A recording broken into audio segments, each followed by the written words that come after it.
soon, so that we would be able to transport these captions to our server downstairs without a cable. We're kind of holding on for that, but I'm starting to, I don't know. We'll get there eventually. All right, Garrett. We'll run the cable, yeah. I do want to shout out United Way of Windham County, though, because sort of at the time we were looking to purchase this system, we were also trying to figure out how we were going to pay for it, and one way was to charge the town of Brattleboro to do that, to help us out with that. But then I happened to just strike up some conversations with Ruben Garza over at United Way of Windham County and talked about this project, and he said that it could be a really great candidate for one of their grants that they give out. They give out a handful of grants every quarter, I think. And so I applied for it, and we received it. And we hope to do that again to supplement the costs of the Media Scribe, because we think it's a really important and valuable service to the community. With the power of the Media Scribe, we could also bring it out other places in the community and transcribe other meetings and events live if that's something that is desired by, like, say, a production client or a town whenever we're out filming somewhere. We could also run programs through it and generate a transcript that way. If someone wanted their show, one of our producers wanted their show transcribed or something of the sort, or screened live, if someone wanted to have a screening and then transcribed in real time, we could just sort of use this in a multitude of ways. But so far, the town of Brattleboro and the select board has been really happy with the service, and we are just looking forward to continuing to provide the service and to hopefully expand what we can do with it. And again, we were like sort of a beta tester of this thing too. So we kind of wanted to stay ahead of the curve to some degree. What else are we providing? Well, guess what? Live audio services. If anyone knows who I am, I'm like a music audio nut. So I'm like, trying to cover a full breadth of what needs to be done and how to serve the community here at BCTV. But like, audio is definitely my expertise, and I saw audio is sort of like a shortfall in terms of the things that BCTV can provide. Whether that means we do something for you, or whether that means we give you the materials and the empowerment and you do it yourself. So Noel and I built this audio system that we're calling the LiveMOS, or Live Mobile Audio System. That's what it stands for. And that's what you see on the photo on the left there. It's just we bought like a travel rack, and we put in 4 wireless mics. We put in a universal power supply and a battery backup. We have like some shelving for extra cables and adapters and mic clips and batteries. We have rechargeable lithium-ion batteries and battery chargers as well for our wireless mics. And we have a big old 16 analog input channel mixer right in the bottom there that we can sort of pull out and put right on the top. So we use this, the first time we used this, I think, was for a representative town meeting in Brattleboro last year. And we've been using it on a handful of occasions since. On the right image here is a music event that the Brattleboro Museum and Art Center put on. That was sort of our first gig using this audio system without any video attached, rather than being like, all right, we're going to go out and you're going to hire us to film your thing. This was, we're going to go out and we're going to provide audio amplification for your event. And it went really, really well, and it was a great time. Everything sounded great in the room. We got a lot of positive feedback. And now we're also having we're adding this as a membership benefit, and I'll get to that later, actually, is the benefits of being a BCTV member. They're growing, I'll tell you that. But just also to say that the performer here was Roger Clark Miller of the band Mission to Burma, who, if you're a punk head, you'll know that name. And it was pretty cool to get the chance to do that with him.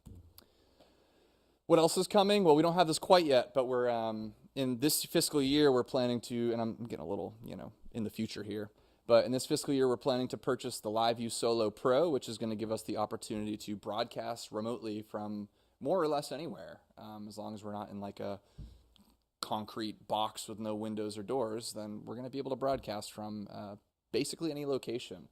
And we're going to be using this, I guess, 1, for fun, 2, if members have a need to broadcast out in the community where there might not be internet or Wi-Fi connection. And 3, we want to use this in light of like emergency situations. Say a bridge goes out, and we want to be there to sort of report on it, be a sort of local news entity, so to speak. I say local news entity, but really just show things as they are.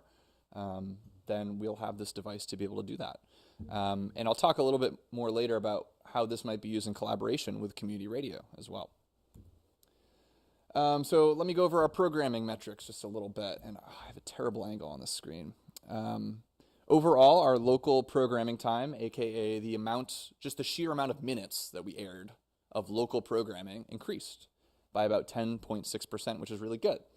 Though I think the number of programs like decreased slightly, which means that people are submitting longer programs to us, I suppose. Imported programming time decreased by 10.2%. So those numbers about even out. Imported programming is programming that we receive from outside sources. That's one of the benefits of being a BCTV member, is that you're able to sponsor an outside program. If someone, say in Greenfield, Mass, produces a program and wants to air it on BCTV, they need to find a local sponsor who's a BCTV member for that to air on BCTV. The other thing that we count as imported programming is from the VMX, or the Vermont Media Exchange. So we air programming from all across the state that our sister stations are making. And so that's sort of the definition of imported programming. So we're seeing more local, less non-local programming, at least in terms of hours. And this is, a trend that has been continuing for sure. Our total amount of programming has increased by about 1%, not a whole lot, but still an increase. And it's about 107 days of programming. So you say like you could play like every program 3 times and have like fill out your whole year right there, which is pretty remarkable, I would say. This photo on the right is showing sort of a new series of programs we're doing called Cooking for a Cause, and I believe, if I remember right, my next slide alludes to that a little bit more. So this is one of the collaborations we've had that's increased our local programming. It's with a local restaurant, formerly known as Amaru Gourmet. They're going to be the chefs over at the Rail and River now, over at the old Whetstone. But the chefs over there, Lana and Luis, reached out to us last year, and they're new members of ours, and definitely want to give them a shout out. They reached out to us wanting to produce local programming, and at first I was like, what, you want to make a commercial for your restaurant? And they're like, no, we want to do so much more than that. So we started with the Battle of the Chefs, which we hosted at their former restaurant on Canal Street. You can see that on the left side here, that was the Battle of the Chefs. We did it on Valentine's Day. And it was a whole live broadcast. It was a lot of fun. We had them in for interviews in the studio, as you see on the right-hand side there. And they were talking, they're hyping up the Battle of the Chefs. After the events, we did like a debrief and award ceremony kind of thing. They're just really creative individuals, and it's an amazing partnership that we formed. It's less so, it feels very even. It's less like, we're giving them that or they're giving us this. It's like we're really working together on these projects, and it's been a lot of fun. After the Battle of the Chefs came like a AI podcast they made, which was a whole thing.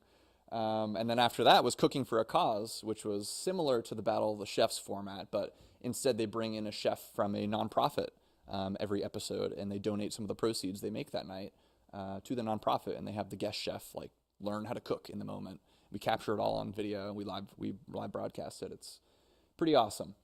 Another shout out, one final thing is that we're starting this new show with them called BCTV by the Fire, where we sort of do fireside chats. And so the first episode of this will be dropping imminently, and I'm interviewing Chef Lana in the episode. So that'll be fun. Another shout out I want to give is to Phil Gattenby, who started working with us this year, providing a lot of awesome local programming to us through Vermont's 100 Covered Bridges. So his goal is to go around all of Vermont and document, capture, and educate us on what's going on with all of Vermont's 100 covered bridges. Where are they? Is this the original bridge? Has it been moved? Is it accessible? Sometimes you'll even see him driving his Jeep Wrangler through the river. It's awesome. It's a great show. And so he's been coming in. He's very dedicated. He's been coming in very regularly and using our resources to make this really cool show. He started working over at Okemo Valley TV, was a Brattleboro TV or Brattleboro resident, and so ever since this past February or so, he's been coming our way and making shows with us, and we're really grateful to have you, Phil. So let's talk about our facilities use a little bit. Overall, our camera kit usage decreased a little bit, 7.5%. I don't really know what to attribute that to necessarily, but I think it was the inverse last year. Last year, it increased a lot, so it's sort of evening out. It's just odd years, whatever. However, I do want to flag that our edit station usage increased a lot by 34.5% this year, which is just unprecedented in terms of the increase. Last year, we did add 2 new edit stations upon the gracious donation of 2 iMacs from a former board member. And so we have 5 edit stations. I think we're about to have 6 edit stations. There are some days where there's no one in there, but there are some days where all 5 are being used all at once, which is really incredible. And so we're looking forward to just continuing to have people come in, use our resources, and for us to be there as sort of educators and helping hands whenever needed. We've also downloaded like other software on the computers, like Logic Pro for audio production. We've downloaded DaVinci Resolve, which I think might have already been on the computers. CapCut as well, which is a program that some folks like to use to like make TikToks and social media videos and things like that. So we're trying to keep up on the times, and we're seeing the use for sure. And finally, our studio usage also is increasing just a little bit. It really jumped last year, and it's still increasing a bit. So we're excited that studio use is increasing. And part of that is also we're doing more staff-produced shows in the studio, as well, in addition to more member-produced shows too. So we hope to see that number continuing to climb because we love it when people use our facilities. That is why we're here. I also got to shout out Teresa Maggio, just like Garrett did earlier, who is probably the reason why our edit station use jumped that high, because she's been working on this documentary called Bill's Lumber. She worked on it for, I want to say, about 1.5 years or so. And she finished it this past winter, and she did it all at BCTV using our equipment, our cameras, using our edit facilities, using our staff's knowledge whenever she ran into bumps along the road. And then she used our computers to also burn and print DVDs. We taught her how to do all of it, and she just hit the ground running. She just did it all herself. And then guess what? She sold out 2 screenings at the Williamsville Hall to start. She sold out screenings at the another library in the area. She had a big crowd at the Dutton Gym, Wyndham Town Meeting House, the Dover Cinemas, the Latches Theater. It was packed at the Latches Theater when we went there. And I had the chance to attend some of the screenings and just talk a little bit about what BCTV is. How did Teresa get here? And so we're just really, really, really grateful. If you haven't seen Bill's Lumber, it is a really heartwarming, touching piece about sort of a dying era in Vermont, I guess. And it's available. Is it up online yet? I think we put it up online. She was waiting a bit to go through screenings. I do think it's up online now, but someone in the control room can correct me if I'm wrong. And that's an example. This is the first screening that she had at the Williamsville Hall. I was up there in the booth taking this photo, but those are the 2 main subjects of the film, Everett and Alan Bills in the front, and they're just so funny. Their back and forth is just you could listen to them tell stories all day. It's amazing. So we have a lot of regular producers, and they continue to grow, and we'd love to see that. I mentioned Amara Gourmet. Maria Dominguez is continuing to produce a lot in the community, and she has, there's no sign of her slowing down. She would be here tonight, but she's filming something at the library. Of course she is. Yeah, she's just always doing her thing. We talked about Phil's show. George Harvey continues to produce Energy Week. He's just so down with the schedule, and he has recruited our board member Nancy Wolf to be a co-host with him as well, which has brought a lot of awesome life to the show. We have church services that Mary Lindquist is one of our church service producers. Ken and Laura Lockie, Ken's here. They're producing Inside Local Music. They also will volunteer to produce shows from time to time as well, which is awesome and much appreciated. It's great to have folks that when someone in the community is like, we really want this covered, we don't have the money to pay you to do it. We don't have bandwidth to have one of our people learn how to do it. Then we just ask someone like Maria, or we ask someone like Ken, or someone else who's part of our community, and they'll just do it. It's quite awesome. We're grateful for Toby Moore and his BUHS TV submissions, to Daryl for Sunflowers Court. Al New helps out with the show Here We Are, but he also does his own Southern Vermont live music in St. Mike's Catholic Church. Wendy O'Connell, who produces our talk show Here We Are. Deb Patchouli, who is part of the Trinity Lutheran Church. Olga Peters, who does Montpelier Happy Hour, which is a talk show with legislators and government officials. Chris Ratter, who does the Reformer Newsbreak, and Seth Thomas, who produces the podcast Town Matters and a lot of stuff for the town of Brattleboro, who is here tonight as well. Those are just some of our producers. There's way more, but these are sort of everyone who hit about 10 or more, approximately. Let's talk about staff-produced programming compared to sort of what our volunteers and our members are making. Staff produced about 21.3% of our local programming this year. compared to 15.4% last year, which is more. We're producing more. I don't think we're seeing less programming from our members. I think we're just seeing more programming from our staff because we love making stuff together. It's just as simple as that. And so one thing that we started making was Beyond the Ballot, which was sort of like direct-to-camera interviews with political candidates. BCTV Open Stage, which is where we bring musicians into the studio here. I'll bump the mic. We bring musicians into the studio and record them playing a set. And sometimes I'll do really wacky graphics depending on the band. The Gallery Walk, Lit Fest. We're recording shows over at Midnight's Bar now. Other like candidate events. We do Montpelier Connection with Representative Mike Mrowicki. The Rock River Players will hire us to go out there and to film their productions. Root Social Justice Center will hire us to do things. They actually are joining as members, and they're coming in here this week to record some new stuff. Vermontitude, which is a podcast hosted by Peter Fish Case. Voices Live, which is in collaboration with Vermont Independent Media. Vermont Humanities will often hire us to cover things. And we recover so many boards. And there's more than that. That's just a snippet. So we also like to engage youth because they're the future. I mean, I don't need to tell you that. Here's what we do for that BCTV video camp. This summer, was our highest enrolled video camp in something like 6 years. Definitely before COVID, since 2018 or 19 or so. I think we had 14 to 16. It was one of those campers here this summer, and they were awesome. We have Insight Photography come here as part of their video camp. They come here for a day, and they used the green screen just a couple months ago to film their movie that they had scripted out and written and everything. We also send our video camp to Insight Photography to do a sort of guest lesson to show them what else is in your community that could help provide sort of an outlet for your creativity. We have BOHS TV, of course. They submit programs to us regularly. I had the chance to go in there recently, which is cool to see their studio. I was kind of helping troubleshoot some tech, but I really want to get their class back in this room at some point too. We started building a relationship with Academy School last year, and that continued this year, and they've recorded their Nebula News program here about once a year. It's awesome to see the kids come in and just rotate around positions. Some of them are running camera, some of them are on switcher, some of them are hosts, and they all do a little bit of everything. It's awesome. We visit career fairs, namely the Keene State College Career Fair, which you see Van and I here in the top left image.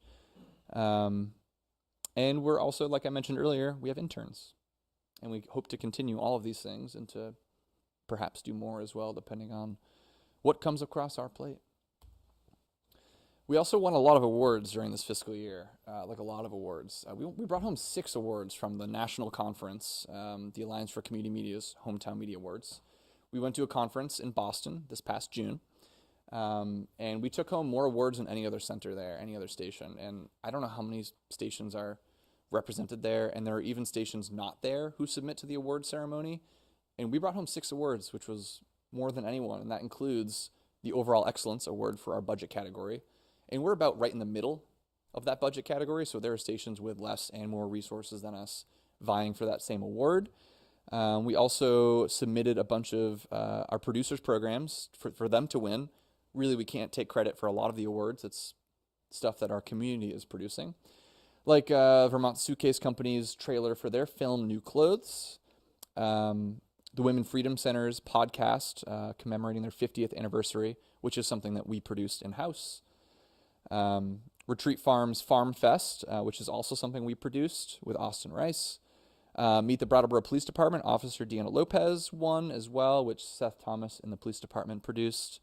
Seth also brought home an award for September is Library Card Sign-Up Month, which was produced in collaboration with the Brooks Memorial Library. We also attended a sort of a regional conference as well back in December of last year, and that was in Mystic, Connecticut. And we took home one award for the film that was produced by Austin Rice and Angus Reid called Little Balzac 2. And that won Best Arts in Theater. And boy, is it art. You can see a still on the bottom from the movie. It's on YouTube. It's free on YouTube. Little Balzac 2. It's a fun time. It's a wild ride. So we're happy to be receiving these awards and to give them to our producers so that we can give them the recognition that they really deserve. They put in so much hard work and effort into these videos, and sometimes you post a video online and there it goes flying off into the wind. But we want to give them the recognition that they sure deserve. Let's talk a little bit about income now. I'm going to take a sip of water and you can really let that image soak in.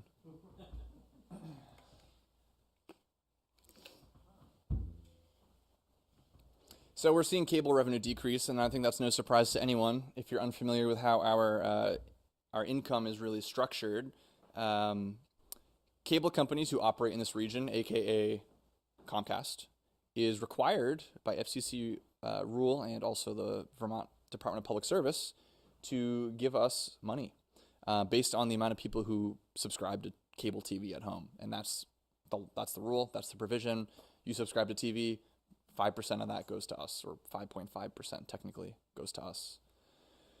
And as people drop cable, we're seeing less money come in. So what are we doing? We're trying to make up for that in other ways. I guess one way that we were sort of, we had sort of a pillow this year was from an IRS refund.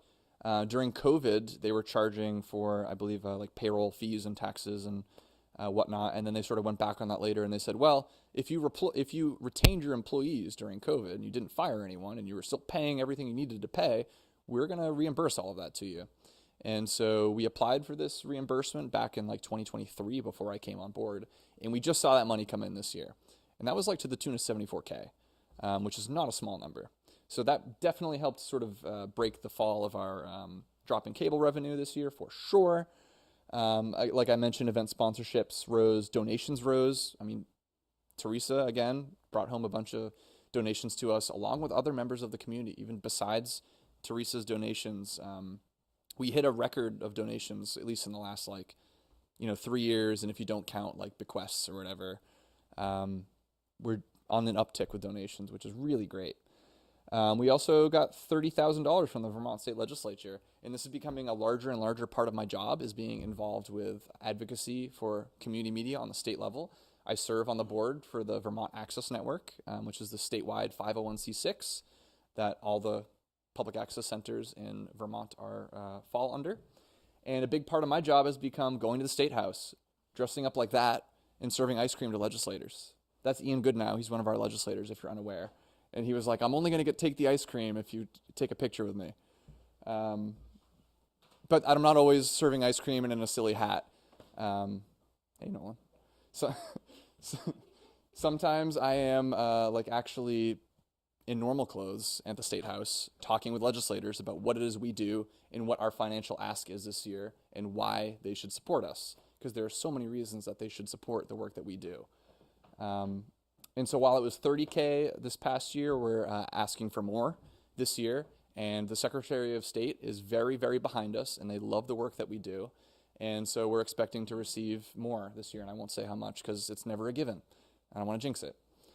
Also, our select board and production fees continue to increase as well. So we have annual contracts with our member towns, and we also charge school boards and other select boards that are not in our cable area per meeting for covering events. We also are hired by local organizations, local people, and local businesses to cover events in the community to make PSAs. If all goes well, hopefully we're making a full-length documentary this year with another local nonprofit, and I'm working on fundraising for that right now. Very excited. But we're continuing to see this sort of production services as our staff grows. This income grows as well, and it's really an exciting thing for us to be doing for the community, I think. So there's a sort of a picture of what the cable revenue is looking like, and we're sort of in an interesting position where while we were seeing increases during 2020 to 2023, that is not the case across the state. So we're kind of just catching up with the rest of the state, where our cable revenue is starting to really decline and is really showing. This fire has been under the rest of the state for more years now. The reason why ours went up was because you see that Southern Vermont cable line starts to decline until it's nothing. Comcast bought Southern Vermont Cable, and the provisions of the contract changed with their territory, so we started receiving more money from those former Southern Vermont Cable subscribers, and now people are dropping cable, and so here we are in 2025, but we are doing just fine without it. So let's talk about our expenses as well. I mean, increase in wages, I mentioned the fact that we're producing more in the community. We're out there more in the community, showing our face and filming things. And devoting staff time to different productions. So that's just an increase. And you know what? That also translates to our employee benefit costs as well. Not to mention health insurance, dental, vision, all that is not cheap, and in fact is increasing at an alarming rate. And that's honestly where a lot of our increase in expenses is being attributed to. Other than that, a lot of different line items stayed sort of close to their budgeted amount or close to their amount that they were last year as well. You can sort of see more detail of that in the annual report that is available out in the hall here. Whoops, went ahead too fast. What does that say? Yeah, just next year we're going to keep a close eye on expenses as this gap starts to shrink between our income and our expenses. And again, we're working on producing, being hired more in the community to produce things. We're also working more on soliciting donations, soliciting grants, and soliciting support for our productions as well. So there's that gap I'm talking about that is shrinking, our expenses and our income. Really, it didn't, everything rose a little bit from last year, but still that gap is starting to close in a little bit, and you'll see that if you look at the net assets on the annual report. So we're keeping a close eye on that. Also, just to say that we've started investing some of our can't think of the word, but money that's been in the bank for a while, reserves. But you saying something just made me think of it. We started investing some of our reserves in CDs and through a managed portfolio with a local and local community investment firm as well. So we're looking to just sort of build up that in case we need it when this gap inevitably, hopefully not inevitably, keeps shrinking. So I talked a little bit about the legislative update on the state already and the work that I'm doing with the Vermont Access Network to get state dollars into BCTV's hands.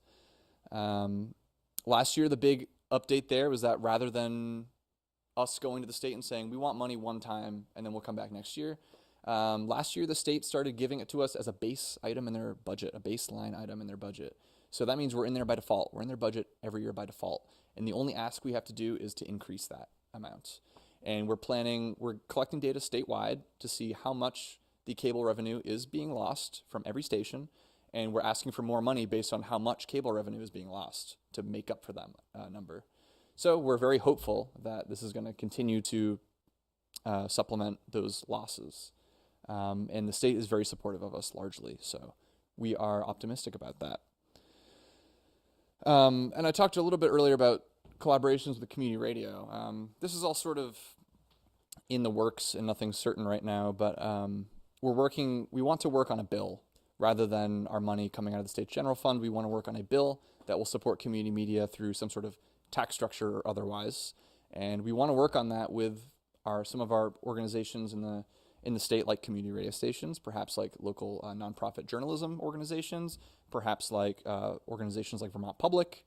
One collaboration that we're doing with community radio right now is that community radio came in the legislature last year, and they also asked for money, sort of following Van's footsteps in that Vermont Access Network.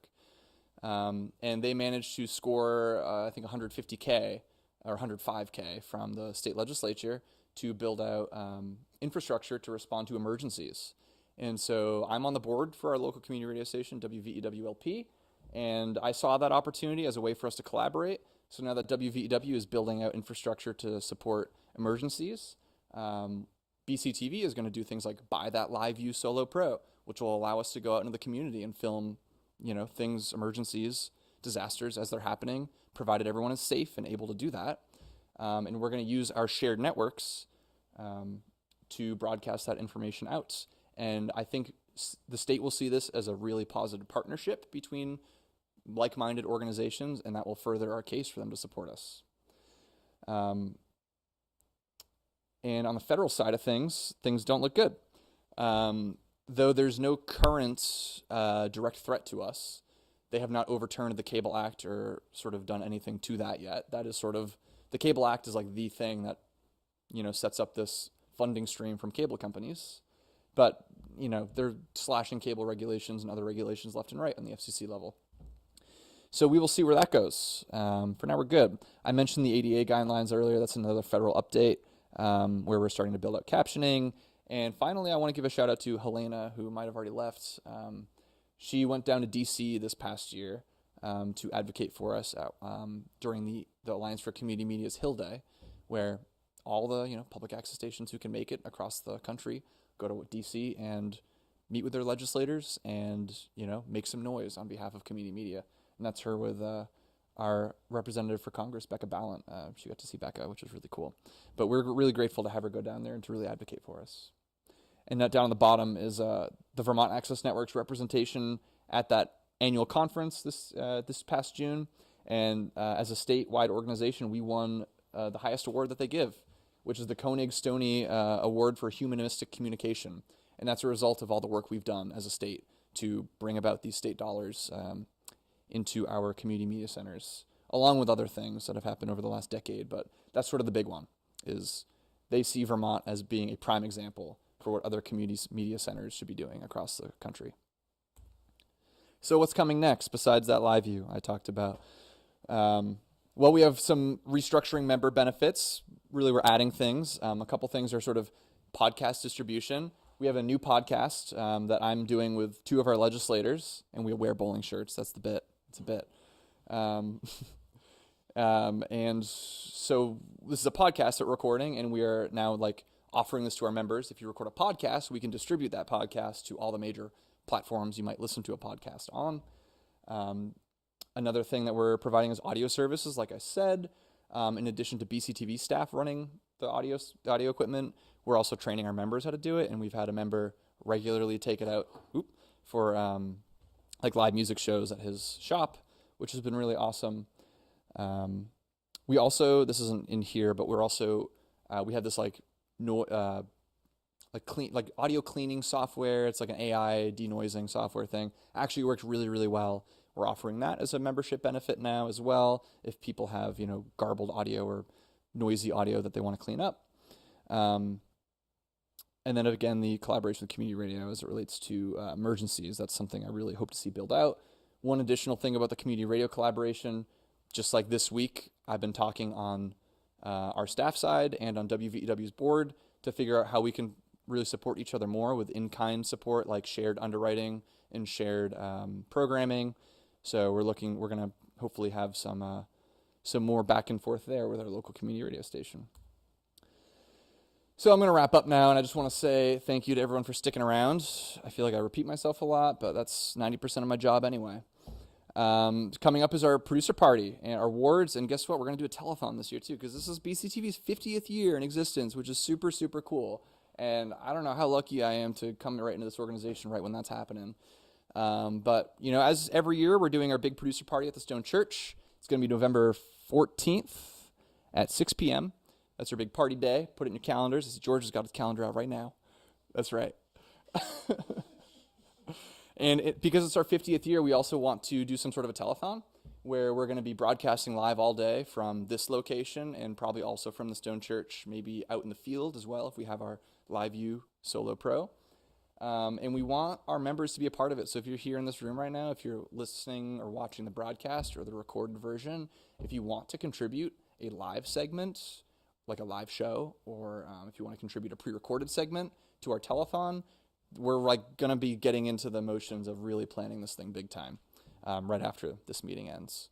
So please get in touch with one of us if you're interested in contributing a live segment or a pre-recorded segment to our telethon that we're going to be doing. And it'll run sort of right up to the producer party.